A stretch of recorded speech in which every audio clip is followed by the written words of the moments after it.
कि जो रात सुर्ख उजालों की जद में रहती है, हमेशा तल्ख हवालों की जद में रहती है। हमारी याद में रोने से क्या हुआ हासिल, हमारी आंख सवालों की जद में रहती है।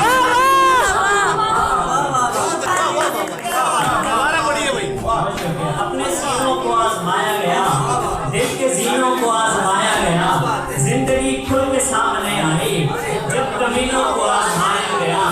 आंख में आईने बनाए गए, फिर हसीनों को आजमाया गया। बताते कि आसमां के सुदून देखने दे, दूरबीनों को आजमाया गया।